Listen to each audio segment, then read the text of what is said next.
본문 6절에 보시는 그날에는 이라는 말씀이 나오고, 마태복음 24장에도 보시는 그날 그리고 그때라는 내용이 나오는데, 그날은 역사의 종날을 의미해주고 있습니다. 전술학자들에 의하면 그날은 틀림없이 3차 대전을 의미한다라고도 말합니다. 그날에 두드러지는 사건은 마태복음 24장 16절과 27절에 보시는 거짓 선자들이 많이 나타난다. 오늘날 교회는 많은데, 오늘날 성직자는 많은데 거짓 선자가 많이 나온다 그랬습니다. 그리고 위선자가 나타난다 그랬습니다.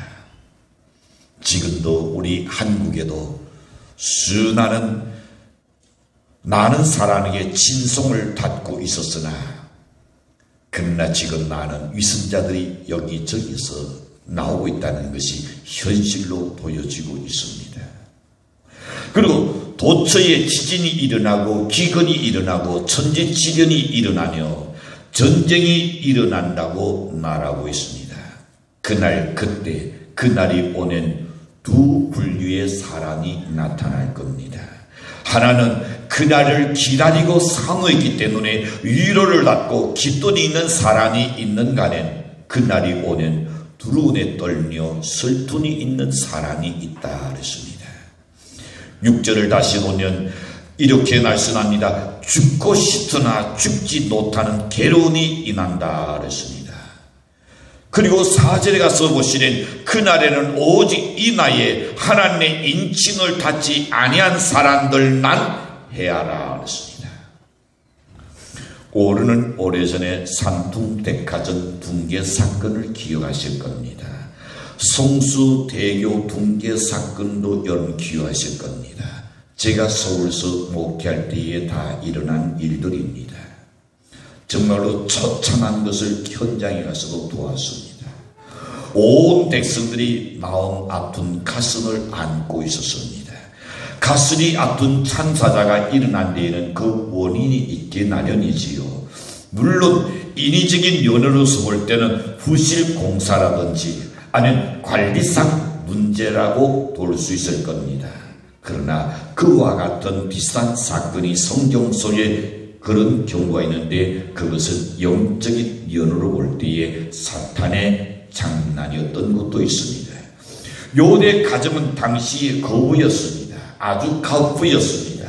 재고가는 갑부였습니다. 잘 사는 가정이었습니다. 그러니 부실 공사는 있을 수가 없는 집을 지었을 겁니다. 잔칫날 태풍이 불면서 하루아침에 집이 무너져가지고 10명의 자녀들이 함께 죽었습니다. 재산은 그 순간에 적들에게 다 빼앗겨 버렸습니다. 이 요대에게 온몸에는 악창이 돋았습니다. 심지어 함께 살던 아내마저도 당신이 하나님을 저주하고 그리고 죽으라고까지 막말을 합니다. 이처럼 나귀는 안 되는 일들만 만들고 다니는 것이 사단의 역사입니다. 할 수만 있다면 믿는 자라도 넘어뜨리고 방해하려고 할 겁니다. 나귀는 한 지단에 갑자기 먹구름을 가져다 준 것을 볼 수가 있습니다. 그리고 어떤 때 이런 일이 일어나는가? 교만할 때에 이런 징조가 일어난다 그랬습니다. 다윗 왕국 시대를 봅니다. 태평 세월이었습니다. 그런데 3일 동안에 7만 명이 질병으로 죽어나갔습니다. 그것은 다윗 왕이 전쟁마다 승리를 거두고 나라가 번성해지니까 갑자기 교만해져 버렸습니다. 자기가 잘나서 부강한 나라로 만든 줄 알았습니다. 그래서 자기 힘을 과시하게 해서 병력을 숫자를 세라 했습니다. 130만 명의 군사가 있었는데 특공 대원만 그 당시에 80만 명이었습니다. 일단 민병이 50만 명이었습니다. 그런데 이것을 숫자를 셌을 때에 보통 사람은 생각할 때에 우리 군인이 지금 몇 명인지 세라는가 보다 라고 여기실 줄 모르나 하나님은 중심을 보시는 하나님이었습니다. 다윗이 그렇게 우리가 전쟁을 치고도 한 사람의 병사도 죽지 않고 이렇게 잘하게 된 것은 다 나의 전술이다. 자기를 과시하려는 것을 하나님께서 그를 괴신하게 여겼었습니다. 이로 인하여서 여러분, 이 전염병으로 3일 만에 죽은 숫자가 7만 명입니다. 3일 만에. 자, 노아 홍수대로 생각해 봅니다. 메소포타미아에 살고 있었던 당시 사람들은 첨단 과학의 문명국에 살고 있었던 사람인 것 같습니다. 당시 벽돌을 굽는다고 하는 것은 대단한 겁니다. 그들은 인간의 힘을 과시하면서 벽돌로 쌓아서 하늘의 꼭대기까지 우리가 닿게 하자 그랬습니다. 그것은 홍수 심판한 하나님과의 견우어 보겠다는 신성이었습니다. 이 정도 높이 쌓아낸 이제는 어떤 홍수라도 우리가 끝없이 견딜 수 있다는 이 날이었겠죠. 인간의 교만함은 하나님께서 제일 싫어하셨습니다. 하나님이 이를 보시고 다들다들 순간에 눈을 떨어버립니다. 언어에 혼자들 오게끔 각자 언어를 달리 쓰게 하나님이 낭들어 버렸습니다. 또한 가슴 아픈 사연이 일어나는 원인 중에 하나가 이스라엘 백성들이 우상을 숭배하고 불순종할 때에 대형 찬사가 일어난 것을 볼 수가 있습니다. 하나님께서 지진을 일으켰습니다. 순식간에 땅이 입을 벌리고 갈라졌습니다. 수많은 사랑을 삼키겠던 그런 사건이 있었는 간에 불뱀에 눌려서 죽은 숫자도 엄청난 겁니다. 이런 일이 연속적으로 40년 동안 광야에서 일어났는데 자그마치 장정만 몇 명이 죽었느냐? 59만 9,998명이나 죽었습니다. 나머지 그러는 60만 중에 두 사람 누굽니까? 갈렙과 여호수아입니다. 그 외에는 하나님께서 애굽에서 나온 사람들은 광야에서 다 죽이고 둘만 남겼더라 했습니다. 종날이 오는 계시록 여러분 9장 15절과 18절에 보낸 전쟁과 기근과 천재 질연 등으로 인하여서 세계 인구의 3분의 1이 갑자기 죽는다는 것을 말씀하고 있습니다. 그러면 성도들은 이 환난에 대해서 어떻게 신앙적인 자세를 가져야 할까요? 첫 번째 생각해 봅니다. 하나님이 지켜주셔야 한다는 신앙 자세를 갖고 사시는 열매시기를 바랍니다. 하나님을 떠나서는 내가 아무것도 할 수 없다는 그런 것이 우리 속에 있어야 합니다. 절대적 하나님의 구원을 우리가 신뢰하고 믿을 수 있어야 할 줄로 믿습니다. 내가 직장에 나가서 내가 열심히 일을 해서 그리고 내가 열심히 수고하면 얼마든지 나는 살 수 있다고 생각하는 것, 아직도 여러분 그렇게 생각하십니까? 그 생각을 돌려야 합니다.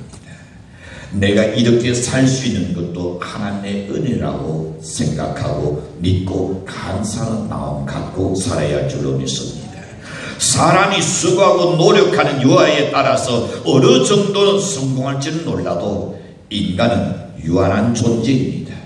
인간은 무능한 존재인 까닭에 하나님이 함께 하셔야 할 줄로 믿습니다.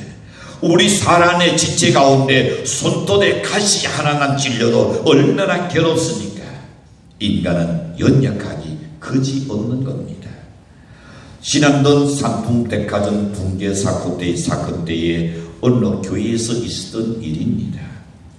모 권사님이 계셨습니다. 그리고 그 집의 장녀가 바로 백화점 맞은편에 살고 있었습니다. 근데 그 사위가, 즉 그 딸의 남편 되는 사람은 한국에 이름 있는 유명한 바이올린 권위자였습니다. 언제나 오후 시간이 되면 사람들이 특별히 레슨을 받기 위해서 그 집을 찾아옵니다. 그때마다 딸은 평소와 같이 집을 비워주고 아이들을 데리고 어디로 백화점을 바로 옆에 있는 백화점으로 갑니다.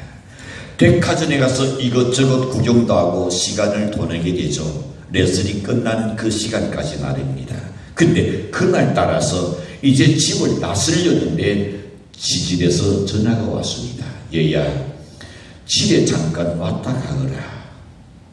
시어른에 이 전화를 받고 예 알겠습니다. 그렇게 할게요. 아이들 데리고 그날 백화점에 간 것이 아니라 시집에 들리게 됐습니다. 평소 같으면 그곳에 있을 시간인데 그래서 그 가족들이 살았다는 겁니다. 하나님이 순간순간 지켜줘야 한다는 것을 그들은 깨닫게 된 거지요. 종로교회의 어느 여 청년이 그 당시에 삼풍백화점의 여 직원으로 있었습니다. 다른날같이 열심히 근무하고 있었는데 갑자기 바깥을 나가고 싶더래요. 그도 내가 지금 주어진 일인데 그러면서도 계속 바깥을 나가고 싶던 그 갈망이 도저히 그로 하여금 그 자리에 머물지 못하게 만들었습니다. 에라 모르겠다. 그렇게 나오고 싶으니까 바깥을 나왔어요. 바깥을 나와서 하늘 쳐다보면서 잠시 이 묵상에 잠겨 있는데 그 순간에 백화점이 무너져 버렸습니다. 그럴 때에 그는 손난 쪽은 다쳤다 그랬어요. 그날 그 교회의 장로님도 항상 거기에 잘 돌려서 식사를 한대요. 그날도 장로님들이 우리 같이 식사하러 갑시다. 이래서 돌렸는데 저들이 원하는 그 식당에 에어컨이 안 나오더래요. 그래서 야, 이 더운 데서 우리가 어떻게 다 먹겠니? 할 수 없다. 오늘은 담배 가자. 그래서 그 자리에서 빠져나왔어요. 나왔는데 어디 됐을까요? 백화점이 무너진 거예요. 자기 생각일까요? 하나님이 지키신 거예요. 스가랴 선지자는 이렇게 말합니다. 4장 6절에서 보낸 인간의 힘으로나 인간의 능으로 안 된다 그랬습니다. 하나님이 도와주셔야만이 된다는 것을 말하고 있습니다. 일본 고베에 지진이 일어난 것을 우리가 잘 알고 있습니다. 일본 사람들은 지진을 대비해서 고베 도시의 모든 것은 자신이 있다고 고운장담했었습니다. 그 당시 LA에서 지진이 일어났을 때에 일본 사람들은 미국을 향하여 흉을 도왔습니다. 아니, 지진을 대비해 가지고 완벽하게 설계하고 시공을 해야지 그 꼴이 뭐냐. 한결같이 그들은 그렇게 생각했었고 그렇게 말을 했습니다. 그런데 얼마 있지 않아서 고베에 지진이 일어났습니다. 불과 20초 만에 모든 것이 무너져 버렸습니다. 그렇게 완벽하게 튼튼한다던 고가도로도 엿가락처럼 완전히 휘어져 버렸습니다. 건물이 무너져 버렸습니다. 상수도가 다 나디가 되어 버렸습니다. 순식간에 넣을 것이 다 차단되어 버렸습니다. 물도 없습니다. 도로가 막혀 버렸습니다. 그리고 불이 여기저기서 들떠니가 일어나기 시작했습니다. 마치 독탄 세례를 받은 것과 같은 참담한 모습이 되고 말았습니다. 그것도 긴 시간이 아니라 불과 20초 만에 일어난 사건입니다. 인간은 이처럼 무능하고 아무런 힘이 없는 겁니다. 여러분, 한 치 앞을 내다보지 못하는 것이 인간인 줄로 믿습니다. 그래서 시편 91편 1절에서 이렇게 말씀합니다. 지존자의 은밀한 곳에 거하는 자는 전능하신 자의 그늘 아래 거하려다. 시편 91편 4절과 6절에 보시면 이렇게 거듭 말씀합니다. 저가 너를 그 기스로 덮으리니 네가 그 그늘의 아래 뒤하리로다. 그의 진실함은 당태와 손당태가 되나니 너는 단의 놀람과 낮에 흐르는 산과 흑암 중에 행하는 연병과 백주에 황택케 하는 다네를 두루어 아니하리로다 그랬습니다. 어디 있으면 하나님의 날개 그늘 아래 있으면, 하나님의 보호 아래 있으면, 하나님의 당태 뒤에 우리가 숨어 있으면, 극한 환난의 때를 만날지라도 어두운 밤이 온달지라도 하나님을 의지하면 주님 우리를 지켜주신다. 믿습니까? 하나님은 여러분을 지키실 줄로 믿습니다. 그러므로 우리는 유한한 존재요 무능한 존재인 까닭에 능력의 주 하나님을 언제나 의지하고 순간순간 하나님이 지켜주셔야 한다는 것을 고백할 수 있는 여러분들을 축도합니다. 이런 마음과 이런 신앙의 자세를 갖고 살아야 합니다. 요즘 코로나로 여러분 어딜 가나 사람들이 불안해합니다.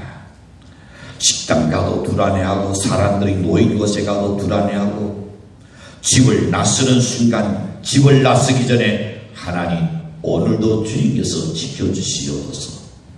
집을 나서기 전에 여러분 기도했나요? 참송가사처럼 말입니다. 기도하고 하나님을 의지하는 연대시기를 축도합니다. 두 번째 생각해 봅니다. 그날이 오면 반드시 두려운 심판이 있음을 깨달아야 합니다. 바울은 사람이 행한 대로 심판한다고 힘주어 말씀합니다. 각각 선악간의 심판을 받는다 했습니다. 에스겔서 3장 20절에도 이렇게 말씀합니다. 그러나 너희가 이러기를 주의 길이 공평치 않다 하는도다. 이스라엘 족속아 내가 너희의 각기 행한 대로 심판하리라 하시니라. 우리의 행한 대로 심판하신다. 여러분이 지금 어떻게 살든 간에 살고 있는 대로 사는 대로 하나님은 심판하신다 했습니다. 마태복음 16장 27절에 보시는 인자가 아버지 영광으로 그 천사들과 함께 오리니 그때에 각 사람의 행한 대로 갚으리라. 힘듭니까? 어렵습니까? 정말로 신앙으로 살려니까 여러 가지 불이익을 당합니까? 너무 그렇게 신앙하지 마십시오. 하나님께서 인자가 올 때에 각 사람의 행한 대로 내가 갚으리라 했습니다. 로마서 2장 6절을 보시는 하나님께서 각 사람에게 그 행한 대로 보응하시되 그랬습니다. 선한 씨앗을 뿌리는 선한 열매를 거둘 겁니다. 악한 씨앗을 뿌리는 악한 열매로 반드시 거두게 되어 있습니다. 콩 심은데 콩 나고 팥 심은데 팥 난다고 우리 옛 어른들이 그렇게 말씀합니다. 계시록 9장 18절에서 보시면 이 세 재앙 곧 저희 입에서 나오는 불과 연기와 유황을 인하여 사람 3분의 1이 죽임을 당할 것이다. 자, 종말이 오면 전쟁과 기근과 때로는 전염병과 천재지변 등으로 인하여서 세계 인구의 3분의 1이 갑자기 죽는다는 겁니다. 여러분 지금 코로나로 죽는 사람이 많을까요? 하루에 교통사고로 죽는 사람이 많을까요? 어느 쪽이 많아요? 안 죽어봐서 몰라요? 그거 경험하지 말아요.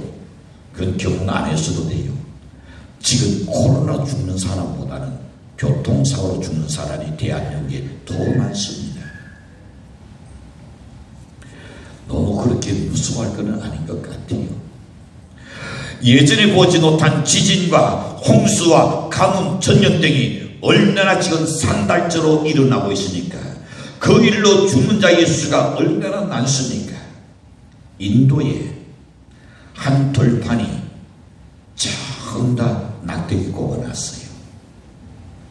장례식도 가족들이 못 치러요. 병원에서 죽으니 그걸 그대로 싸서 그리고는 차례대로 다 내장납니다. 그리고 낙태기는 꼽아놓고 아무개라 이름을 써놓습니다. 그 숫자가 어느 정도냐? 지금 10,000명입니다. 이 돌판에 10,000명의 무덤을 만들어놨다고 생각해봐요. 어느 정도 넓어야 되겠습니까? 자, 여러분, 마지막 심판이 오는 날 사람마다 죽음이 다가올 때 사람들은 흔히 세 가지를 구의하면서 죽음을 맞이한다 그랬습니다. 그 세 가지 중에 첫 번째가 이렇게 생각합니다. 좀 더 좋은 일을 했을 걸, 좀 더 좋은 일을 했으면 좋았을 걸, 베풀지 못한 것에 대한 후회를 한다는 겁니다. 가족들을 좀 더 사랑할 것을, 하나님 앞에 조금 더 충성할 것을, 조금 더 내가 큰 일을 하다가 와서는 얼마나 좋았을까 하고 후회하는 겁니다. 부자가 되지 못해서 후회한다는 것은 없어요. 내가 더 큰 명예를 얻지 못한 것에 대해서 후회하는 사람 죽은 앞에는 아무도 없습니다. 되돌지 못한 것에 대해서 후회한다 하십니다. 그 다음에 두 번째 보시는 자기 때문에 주변의 사람을 불행하게 하는 것을 후회한다는 것입니다. 조금 더 내가 너그럽지 못하고 좀 더 이해하지 못하고 자신의 무능력과 최선을 다하지 못한 것에 대한 죄책감과 후회가 생길 거다 그랬습니다. 세 번째에서는 내가 조금만 더 참을 걸 라고 후회한다는 겁니다. 참지 못한 것을 지나고 보낸 우리가 언제나 후회하게 되지요. 실패하는 사람들을 보면 다 꼭 그렇지는 않지만은 대개 가서 그 고비를 참지 못해서 실패하는 사람들이 참 많습니다. 그때 잠시만 참았더라면 조그만 순을 고르고 내가 나를 했더라면 하고 후회하게 될 겁니다. 여러분, 심판은 반드시 있습니다. 명심할 것은 시간적으로 심판이 늦어진다 해서 심판이 없다고 생각하는 것은 대단히 어리석은 겁니다. 여러분 생각해 보십시오. 구름이 가려서 태양이 보이지 않는다고 태양이 없다고 할 사람은 아무도 없을 겁니다. 하나님은 반드시 계산하고 계시는 분이요 반드시 심판하십니다. 그러므로 어떤 후회도 없는 삶을 사시기를 간절히 축도합니다. 세 번째 생각해 봅니다. 하나님께 빨리 돌아와야 한다는 사실입니다. 그날이 오기 전에 빨리 돌아가야 하는 겁니다. 그날이 오기 전에 빨리 우리가 하나님과 가까워지고 하나님과 무언가 소통이 되는 그런 역사가 일어나야 할 줄로 믿습니다. 사람이 어떤 잘못을 통했다 할지라도 빨리 돌아서기만 하면 어떤 환난의 날이 와도 하나님은 우리에게 피할 길을 주시든지 아니면 감당할 힘을 주시라고 확신합니다. 베드로는 예수님을 세 번이나 부인했습니다. 예수님이 가는 곳에 자기도 함께 가겠다고 호언장담했던 사람입니다. 그 길이 어떤 길이 되었든 간에 서로 죽음의 길할지라도 주여 내가 함께 가겠다고 호언장담한 사람입니다. 그러나 예수님의 예언대로 예수님을 저주하면서까지 그는 부인하게 되지요. 연약한 인간의 노릇이 아닐 수 없습니다. 그런데 닭이 울었을 때에 그는 예수님이 자기에게 하신 말씀이 생각이 났습니다. 마음의 시인이 아마 괴로웠을 겁니다. 자신의 양심이 먼저 지금 심판을 받고 있는 그 순간입니다. 고통에 견딜 수가 없었습니다. 그뿐 아니라 또한 살 길이 찾아서 예수님이 돌아가시고 난 후에 고기 잡으러 나갔었습니다. 그런데 난이 잡았으니 얼마나 좋겠습니까? 하나님과의 관계가 지금 바로 되어 있지 않은 상태에서는 절대 난이 잡는다는 것은 문제지요. 한 마리도 잡지 못했다 그랬습니다. 그게 정상입니다. 다시다 현대어로 표현한다면 경제적인 심판이 되도록에 온 겁니다. 여러분 여러 가지 일을 할 때마다 길이 막히고 안 됩니까?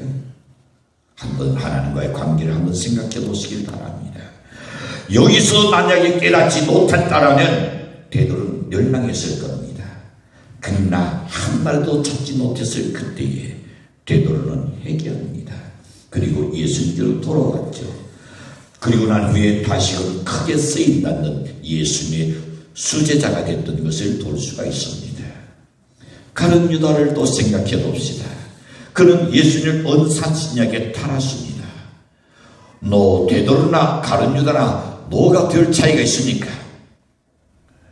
근데 베드로는 여기 이 가룟 유다가 보면 보통 사람 같으면 어떻게 할까요? 멀찍이 떨어져서 내가 저 사람을 지적해 줄 테니까 잡아가라 이야기했을 겁니다.